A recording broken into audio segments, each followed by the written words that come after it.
Hey, welcome. Today I want to cover the topic that YouTube just isn't what it used to be. I've been a YouTuber for 5 years and now I'm trying to wonder, do I continue with YouTube or do I put more effort into the blog? Coming up, I'll share my actual data and we'll see, is YouTube really worth the effort in 2025? Hey guys, Matt here from MrLiker.com. If you're new here, I've been a YouTuber since 2019 and I've been a blogger since 2013. My niche is either Leica photography or film photography or a little bit of both. Everything to do with Leica lenses, Leica related stuff, model photography, I'm a model photographer, and then also lots of film cameras too. So if you're within that spectrum, there's a good chance you'll enjoy the content on this platform and also on my blog as well. So let's look at the data. I've put some slides together to try to give you a visual of platform A versus platform B comparison. Firstly, to recap, I've been blogging on WordPress since 2013. That's when I founded the MrLiker.com blog. In terms of posts, I've posted over 500 videos on YouTube and over 400 articles on WordPress. If we look at it in the last few years, I've been posting 8 videos per month on YouTube.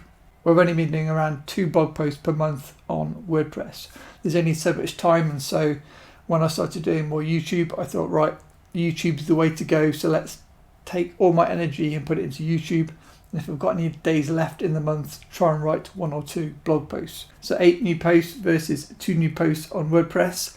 The amount of days that takes, 16 days a month making YouTube videos compared to around 2 days a month making blog posts. Roughly 2 days per video and around 1 full day making a blog post, sometimes slightly longer if it's like a massive blog post. Now this is the interesting bit when I pulled up the data. Number of views on both YouTube and on WordPress.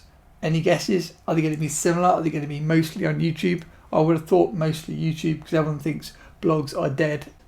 The answer is maybe surprising. Number of views on YouTube, 200,000 per month. WordPress, 100,000 per month. It's slightly more on both, but that's a good rough average. Now, in terms of how the views have increased during my time on the blog, here's my views since I very first started my very first post in 2013. And you can see a gradual, more or less a gradual increase in views between 2013 and today. Hands up, I did mess up a few years ago. I decided to delete all the tags from the WordPress to try to clean it up, thinking that they didn't do anything. And it reduced my number 1 page rankings on Google from over 100 to about 10. So that was like a complete disaster. But since then, I've kind of started to go back up again. And here's my views since I started on YouTube. Again, you can see roughly a gradual increase. You saw a big jump up at the start of COVID. That's when I had a week off from work. And so I went all in and did 10 videos in 10 days. And that gave me like a bump start. And since then, it's been like gradually increasing more or less each month. So those are the views. But the important thing, if you're trying to make a living from YouTube, is what is the revenue like from both YouTube and WordPress. If we look at only the ad revenue, which is how most people think of the money earned from YouTube, it's actually been going down gradually. YouTube is getting so saturated, the money received per video is going slightly down now. So now it's got to the point that I'm only getting around $25 per video, which is even less than when I reported it maybe 3 months or so ago. And it takes me 2 days to make each video. The ad revenue on WordPress is paid by quarter, so every 3 months. And it's dropped from around $85 per quarter when I was doing more ads to now around $45 per quarter. So that's what, $15 per month. So if I do 2 articles per month, that's around $7 per article. That's not enough money to live on. See my video on quitting my day job and check out my ebook on making money with photography. As you can see, it's quite difficult to make a living purely from either YouTubing or blogging. You need to have kind of different income streams, so a little bit from all these different things is enough money to pay the rent. So that then leads me to the question, should I actually reduce my number of YouTube videos per month from 8 to say 4? That would save me 8 days per month. I could just do more teaching. I could maybe write another ebook. I still need to make my ebook on lighting. I've already got my ebooks on making money with photography and everything you need to know about model photography. There just seems to be a lot you can do in 8 days. Let me know in the comments what you think. So those are differences in money made from the two different platforms. How do the two platforms compare from like a user aspect? I'd say like the YouTube videos, if you want an overview of the topic, let's say I'm reviewing a camera or a lens, I'll give you the spec and performance, I'll give you visuals of the image quality from the lens, and then also I'll share behind the scenes, so you'll often see me in action, or a visual of the lens or the camera in my hand so you can see what it looks like. That's the YouTube. Now if you want more detail and you want to see real full res photos from the item that I'm talking about, then you want to go onto the blog posts.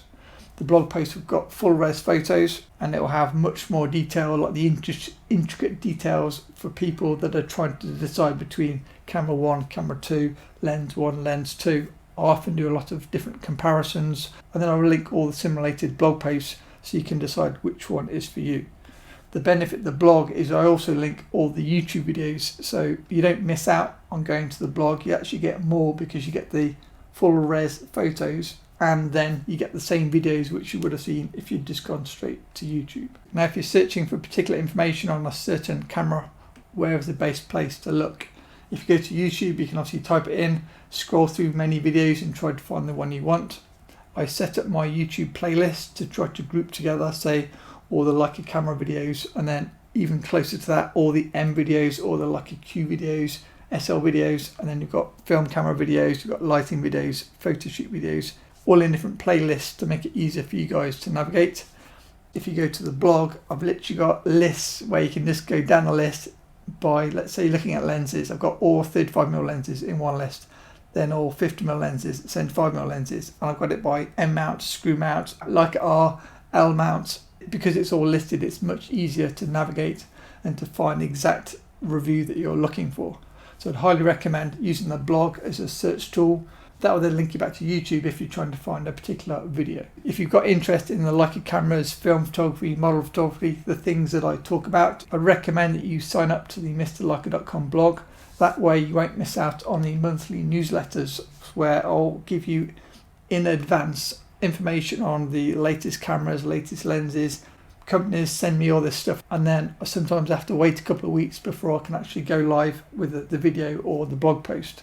So if you're on the newsletter, I'll actually tell you the new lenses which are coming out for M mount. And another huge benefit for people that enjoy watching the videos, once a month I'll send a list of a recap of all the videos posted that month, so you can quickly go through and pick any ones that you want to watch. And it's much easier than trying to keep up with the YouTube algorithm, where one week it might show you that I've posted a video and the next week it might not. While we talk about newsletters, a further benefit if you follow the newsletter, for those of you looking to meet me for my one-to-one workshops, I also include my travel plans, so you'll know if I'm coming to the US, and then if you want to meet me for a one-to-one, you'll know what city I'll be in and what month, so then you can contact me if you want to join me for a workshop. So in summary, are blogs dead? I think not. Considering I'm only posting 2 new blog posts per month, my WordPress is only getting 50% less views than YouTube. If I put a bit more effort into my WordPress, I'm pretty sure I could get that up so it's the same amount of views on both WordPress and on YouTube. The question is, what do you guys prefer? Let me know in the comments, it'd be interesting to hear. Going forward for 2025, I'm tempted to do like a blended plan where instead of doing 8 YouTube videos a month, I might do maybe 6 videos per month, which will free up a few more days. I can then try and do a little bit more teaching, and then it'll also give me more time to also write more blog posts. Thanks as always to my sponsor, my patrons. If it wasn't for my patrons, I wouldn't be able to put out these free YouTube videos. So if you want to support the channel, the easiest way to do so is to join Patreon.